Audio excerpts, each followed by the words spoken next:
मनुष्य के सारे संबंधों का आधार है अपेक्षा। पति कैसा हो जो मेरा जीवन सुख और सुविधा से भर दे। पत्नी कैसी हो जो सदैव मेरे प्रति समर्पित रहे। संतान कैसी हो जो मेरी सेवा करे, मेरा आदेश माने।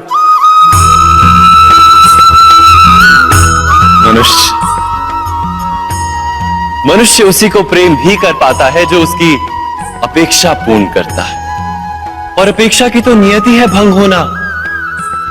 कैसे? क्योंकि अपेक्षा मनुष्य के मस्तिष्क में जन्म लेती है। कोई अन्य व्यक्ति उसकी अपेक्षाओं के बारे में जान ही नहीं पाता। पूर्ण करने की प्रामाणिक इच्छा हो तब भी कोई मनुष्य किसी की अपेक्षाओं को पूर्ण नहीं कर पाता, और वहां से जन्म लेता है संघर्ष। सारे संबंध संघर्ष में परिवर्तित हो जाते हैं। पर मनुष्य अपेक्षा को संबंध का आधार ना बनाए और स्वीकार करे केवल संबंध का आधार, तो क्या ये जीवन स्वयमेव सुख और शांति से नहीं भर जाएगा? स्वयं विचार कीजिएगा।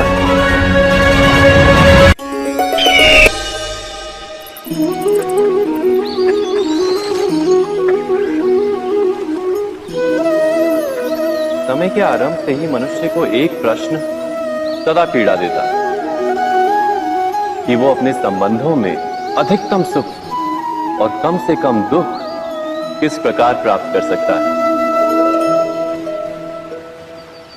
क्या आपके सारे संबंधों ने आपको संपूर्ण संतोष दिया है? विचार कीजिए। हमारा जीवन संबंधों पर आधारित है। हमारी सुरक्षा संबंधों पर आधारित है। इसी कारण हमारे जीवन के सारे सुखों का आधार भी संबंध है। किंतु फिर भी हमें संबंधों में ही अधिकतर दुख क्यों प्राप्त होते हैं? सदा ही संघर्ष भी संबंधों से ही उत्पन्न क्यों हो जाते हैं? कभी विचार किया है? जब कोई व्यक्ति किसी अन्य व्यक्ति के विचार अथवा कार्य को स्वीकार नहीं करता, उसमें परिवर्तन करने का प्रयत्न करता है, तो संघर्ष जन्म लेता है। अर्थात जितना अधिक अस्वीकार उतना ही अधिक संघर्ष, और जितना अधिक स्वीकार उतना ही अधिक सुख। क्या ये वास्तविकता नहीं? यदि मनुष्य स्वयं अपनी अपेक्षाओं पर अंकुश रखे, अपने विचारों को परखे, किसी अन्य व्यक्ति में परिवर्तन करने का प्रयत्न ना कर स्वयं अपने भीतर परिवर्तन करने का प्रयास करे, तो क्या संबंधों में संतोष प्राप्त करना इतना कठिन? अर्थात क्या स्वीकार ही संबंध का वास्तविक अर्थ नहीं? स्वयं विचार कीजिए।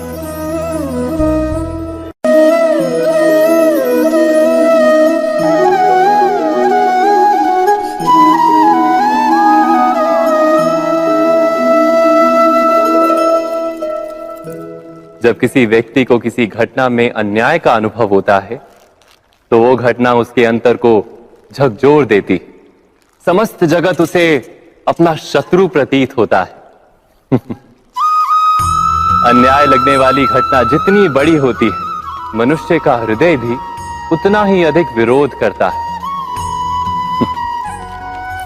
उस घटना के उत्तर में वो न्याय मांगता है, और ये योग्य भी है। वास्तव में समाज में किसी भी प्रकार का अन्याय व्यक्ति की आस्था और विश्वास का नाश है। किंतु ये न्याय क्या है? न्याय का अर्थ क्या है? अन्याय करने वाले को अपने कार्य पर पश्चाताप हो, और अन्याय भुगतने वाले के मन में फिर से विश्वास जगे समाज के प्रति। इतना ही अर्थ है ना न्याय का। किंतु जिसके हृदय में धर्म नहीं होता, वो न्याय को छोड़कर बैर और प्रतिशोध को अपनाता है। हिंसा के बदले प्रतिहिंसा की भावना लेकर चलता है। स्वयं भोगी हुई पीड़ा से कहीं अधिक पीड़ा देने का प्रयत्न करता है, और इस मार्ग पर चलते अन्याय को भुगतने वाला स्वयं अन्याय करने लगता है। शीघ्र ही वो अपराधी बन जाता है। अर्थात न्याय और प्रतिशोध के बीच बहुत कम अंतर होता है और इसी अंतर का नाम है धर्म। क्या ये सत्य नहीं? स्वयं विचार कीजिए। दो व्यक्ति जब निकट आते हैं तो एक दूसरे के लिए सीमाएं और मर्यादाएं निर्मित करने का प्रयत्न अवश्य करते हैं। हम यदि सारे संबंधों पर विचार करें तो देखेंगे कि इन सारे संबंधों का आधार यही सीमाएं हैं जो हम दूसरों के लिए निर्मित करते हैं। और यदि अनजाने में भी कोई अन्य व्यक्ति इन सीमाओं को तोड़ता है तो उसी क्षण हमारा हृदय क्रोध से भर जाता है। इन सीमाओं का वास्तविक रूप क्या है? क्या हमने कभी विचार किया? सीमाओं के द्वारा हम दूसरे व्यक्ति को निर्णय करने की अनुमति नहीं देते। अपना निर्णय उस व्यक्ति पर थोपते हैं, अर्थात किसी की स्वतंत्रता का अस्वीकार करते हैं। और जब स्वतंत्रता का अस्वीकार किया जाता है तो उसका हृदय दुख से भर जाता है। और जब वो सीमाओं को तोड़ता है तो हमारा हृदय क्रोध से भर जाता है। क्या ऐसा नहीं होता?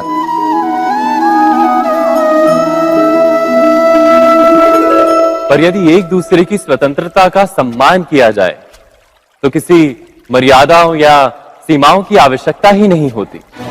अर्थात जिस प्रकार स्वीकार किसी संबंध का देह है, क्या वैसे ही स्वतंत्रता किसी संबंध की आत्मा नहीं? स्वयं विचार कीजिए।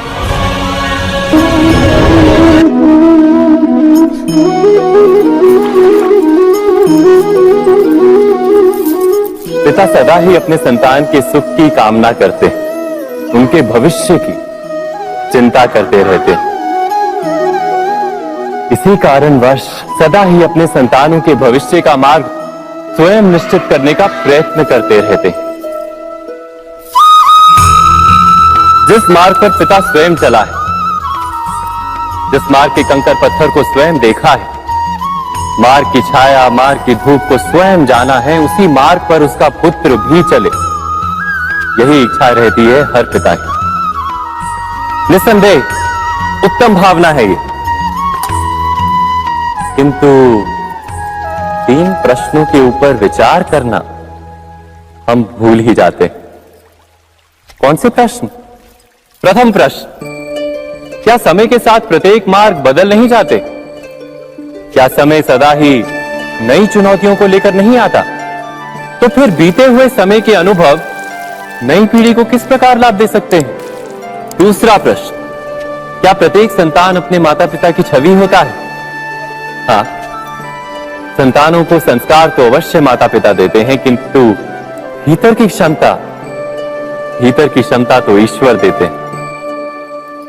तो जिस मार्ग पर पिता को सफलता मिली है, विश्वास है कि उसी मार्ग पर उसकी संतानों को भी सफलता और सुख प्राप्त होगा। तीसरा प्रश्न, क्या जीवन के संघर्ष और चुनौतियां लाभकारी नहीं होती? क्या प्रत्येक नया प्रश्न एक नए उत्तर का द्वार नहीं खोलता? तो फिर संतानों को नए नए प्रश्नों, संघर्षों और चुनौतियों से दूर रखना, ये उनके लिए लाभ करना कहलाएगा या हानि पहुंचाना? अर्थात जिस प्रकार संतान के भविष्य का निर्माण करने के बदले उसके चरित्र का निर्माण करना श्रेष्ठ है, वैसे संतानों के जीवन का मार्ग निश्चित करने के बदले उन्हें नए संघर्षों के साथ जूझने के लिए मनोबल व ज्ञान देना अधिक लाभदायक नहीं होगा? स्वयं विचार कीजिए। सबके जीवन में ऐसा प्रसंग अवश्य आता है कि सत्य कहने का निश्चय होता है हृदय में, किंतु मुख से सत्य निकल नहीं पाता। कोई भय मन को घेर लेता है। किसी घटना अथवा प्रसंग के बारे में बात करना या फिर स्वयं से कोई भूल हो जाए उसके बारे में कुछ बोलना, क्या ये सत्य है? नहीं, ये तो केवल तथ्य है, अर्थात जैसा हुआ था वैसा केवल बोल देना सामान्य सी बात है। किंतु कभी कभी उस तथ्य को बोलते हुए भी भय लगता है। कदाचित किसी दूसरे की भावनाओं का विचार आता है मन, दूसरे को दुख होगा ये भय भी शब्दों को रोकता है। तो ये सत्य क्या है? क्या हमने कभी विचार किया है? जब भय रहते हुए भी कोई तथ्य बोलता है तो वो सत्य कहलाता है। वास्तव में सत्य कुछ और नहीं, केवल निर्भयता का दूसरा नाम है। और निर्भय होने का कोई समय नहीं होता, क्योंकि निर्भयता आत्मा का स्वभाव है। अर्थात क्या प्रत्येक क्षण सत्य बोलने का क्षण नहीं होता?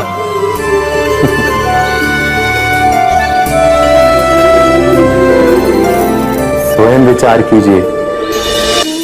जब भी किसी की आशा और इच्छा भंग होती है तो उसका हृदय क्रोध से भर जाता है। जिस व्यक्ति को वो अपना अपराधी समझता है उसे दंड देने का प्रयत्न करता है। पर क्या हमारी इच्छा या आशा का भंग होना क्या सदा ही किसी का अपराध होता है? इच्छाओं के अपूर्ण रहने के तो कई कारण हो सकते हैं। कुछ तो संजोग के कारण अधूरी रह जाती हैं और कुछ नियति के कारण। और कभी कभी इच्छाओं का स्वरूप ही ऐसा होता है कि वो पूर्ण नहीं हो पाती। बिना परिस्थिति पर विचार किए किसी को अपराधी मान लेना न्याय नहीं, प्रतिशोध है। न्याय का आधार तो दया है, करुणा है, और प्रतिशोध का आधार क्रोध, अहंकार। अर्थात हृदय में करुणा धारण किए बिना किसी के अपराध के विषय में विचार करना, किसी को दंड देना, क्या अपने आप में ही अन्याय नहीं? स्वयं विचार कीजिए।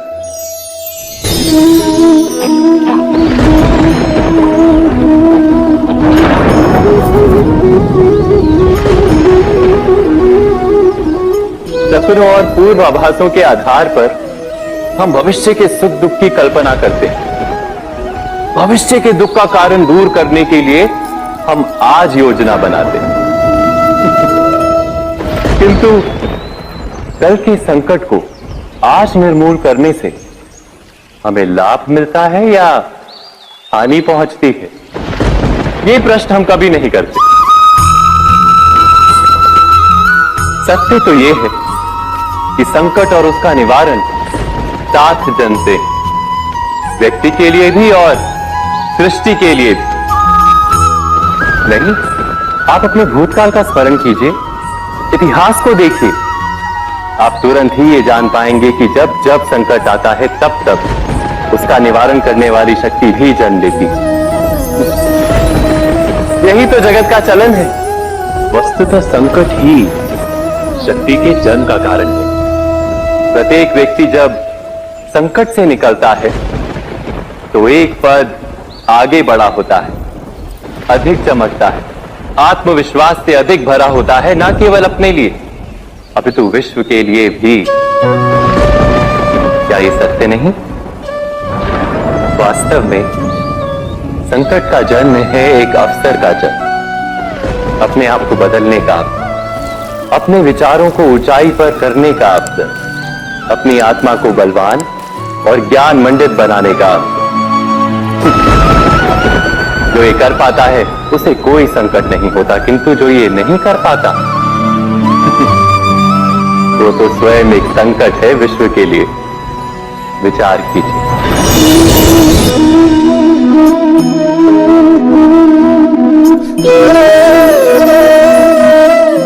परंपरा में धर्म बसता है और परंपराएं ही धर्म को संभालने का कार्य करती हैं, ये सत्य है। पर क्या केवल परंपरा ही धर्म है? विचार कीजिए। सत्य तो यह है कि जिस प्रकार पाषाण में शिल्प होता है उसी प्रकार परंपरा में धर्म होता है। इस पत्थर में शिल्प है, ये पत्थर शिल्प नहीं। शिल्प को उजागर करने के लिए उसे तोड़ना पड़ता है, अनावश्यक भागों को दूर करना पड़ता है। ठीक उसी प्रकार परंपराओं में धर्म ढूंढना पड़ता है। जिस प्रकार इंद्र पूजा की परंपरा को तोड़कर गोवर्धन पूजा का धर्म ना ढूंढा जाता, तो यादवों को उनकी मुक्ति का मार्ग नहीं मिल पाता। अर्थात परंपरा को पूर्णता छोड़ देने वाला धर्म से वंचित रह जाता है, और परंपरा का अंध अनुकरण करने वाला भी धर्म को प्राप्त नहीं कर पाता। कहते हैं हंस के पास नीर क्षीर विवेक होता है, दूध में मिले पानी को छोड़कर केवल दूध ही ग्रहण करता है। तो क्या सच्चा धर्म प्राप्त करने के लिए हृदय में ज्ञान से जन्मा विवेक आवश्यक है? और ऐसे विवेक के बिना जिसे धर्म मान भी लिया जाए, जो वास्तव में धर्म ना भी हो, ऐसा भी तो हो सकता है। स्वयं विचार कीजिएगा।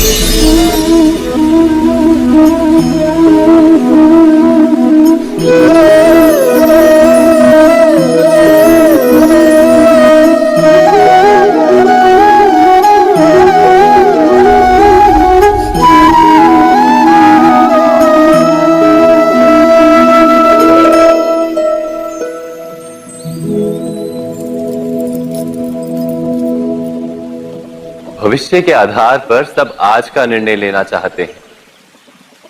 भविष्य में सुख मिले, भविष्य सुरक्षित हो, ऐसे निर्णय आज लेने का प्रयत्न रहता है सबका। आप अपने जीवन को देखिए, क्या आपके अधिकतर निर्णय के पीछे भविष्य का विचार नहीं होता? और हो भी क्यों ना, अपने जीवन को सरल और सुखमय बनाने का प्रयत्न करने का अधिकार सबका है। पर भविष्य तो कोई नहीं जानता, केवल कल्पना ही की जा सकती है। तो जीवन के सारे महत्वपूर्ण निर्णय कल्पनाओं के आधार पर ही करते हैं हम। क्या निर्णय करने का कोई तीसरा मार्ग हो सकता है? विचार कीजिए। सारे सुखों का आधार धर्म है, और वो धर्म मनुष्य के हृदय में बसता है।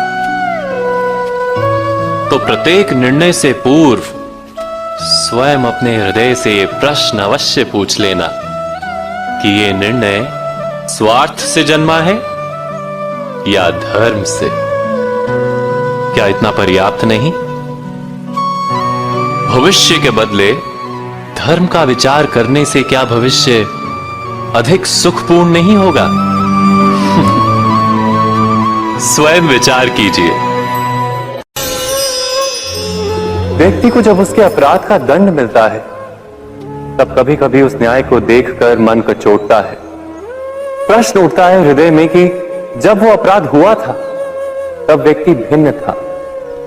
उसके पश्चात उसने इतने पश्चाताप किए, स्वयं में इतना परिवर्तन किया, फिर उसे दंड क्यों मिले?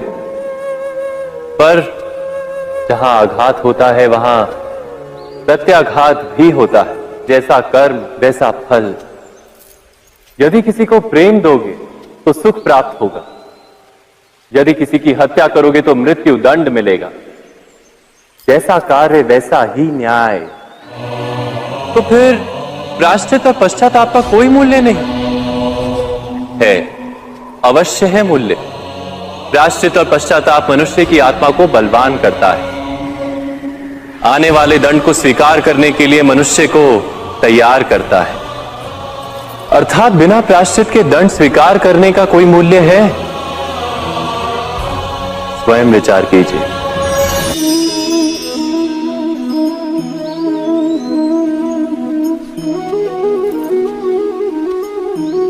जब अपने किसी अच्छे कार्य के उत्तर में दुख प्राप्त होता है, अथवा किसी को उसके दुष्ट कार्य में सुख मिलता है, तो मन अवश्य ये विचार करता है कि अच्छा कार्य करने का, धर्म के मार्ग पर चलने का तात्पर्य क्या है।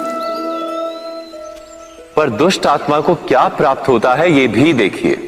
दुष्टता करने वाला हृदय सदा चंचल रहता है, अकुलाता रहता है।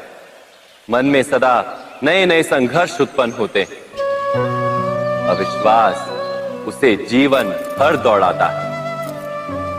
क्या ये सुख है? जबकि धर्म पे चलने वाले, अच्छा कार्य करने वाले, सच्चरित्र व्यक्ति का हृदय शांत रहता है। परिस्थितियां उसके जीवन के सुख में बाधा नहीं बनती। समाज में सम्मान और मन में संतोष रहता है सदा। अर्थात अच्छा बर्ताव भविष्य में किसी सुख का मार्ग नहीं। अच्छा बर्ताव स्वयं सुख है, अथवा बुरा बर्ताव भविष्य में किसी दुख का मार्ग नहीं। अधर्म उसी क्षण दुख उत्पन्न करता है।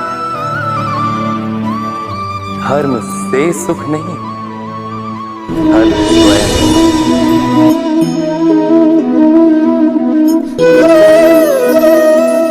सत्ता की लालसा सबके हृदय को घेरे रहती है। प्रत्येक व्यक्ति अपना एक राष्ट्र निर्मित करने का प्रयत्न अवश्य करता है। फिर वो राष्ट्र कुरु राष्ट्र की भांति बहुत बड़ा हो या फिर अपने परिवार तक सीमित हो, वो सत्ता प्राप्त करने का प्रयास अवश्य करता है। किंतु सत्ता का वास्तविक रूप क्या है? क्या हमने कभी विचार किया है? एक मनुष्य जितने अधिक लोगों के जीवन को प्रभावित कर सके, जितने अधिक लोगों के जीवन की स्वतंत्रता पर अंकुश रख सके, उतनी ही अधिक सत्ता का अनुभव करता है वो। सत्ता का वास्तविक रूप ही है अन्य के जीवन पर स्वयं का प्रभाव। किंतु क्या वास्तविक प्रभाव प्रेम, दया, करुणा और धर्म से निर्मित नहीं होता? जब भी मनुष्य कठोरता और अधर्म से सत्ता प्राप्त करने का प्रयत्न करता है, तब वो दूसरों के हृदय में विरोध अथवा विद्रोह को जन्म देता है। और परिणाम कुछ इस प्रकार। हां, कुछ समय के लिए वो स्वयं को प्रभावी और शक्तिशाली अवश्य पाता है, किंतु वो वास्तविक सत्ता नहीं। यही कारण है कि भृगु और वशिष्ठ जैसे ऋषियों की आज भी पूजा की जाती है, रावण और हिरण्यकशिपु की नहीं। इस पर तो आप विचार अवश्य करें। सत्य कहा ना?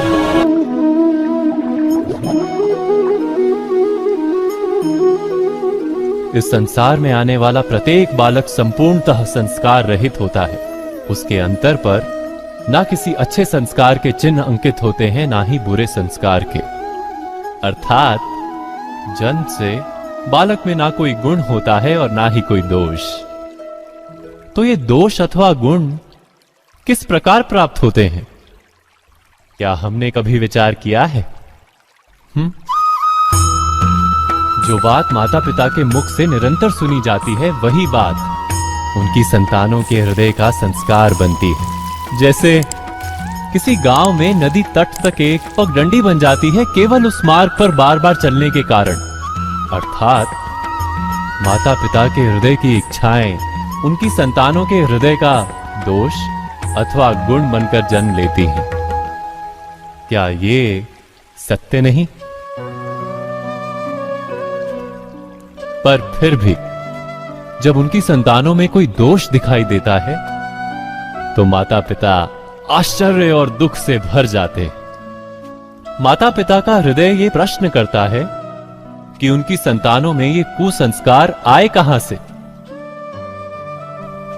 सत्य तो यही है कि माता पिता अपनी संतानों को अनजाने में ही कुसंस्कार के बीज दे देते हैं, जो उनके संतानों की हृदय भूमि पर कुसंस्कार का वृक्ष बनकर उगता है।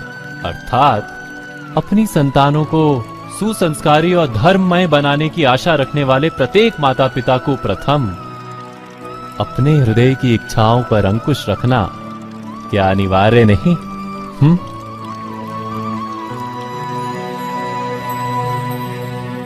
प्रत्येक माता पिता इस पर विचार अवश्य कीजिएगा।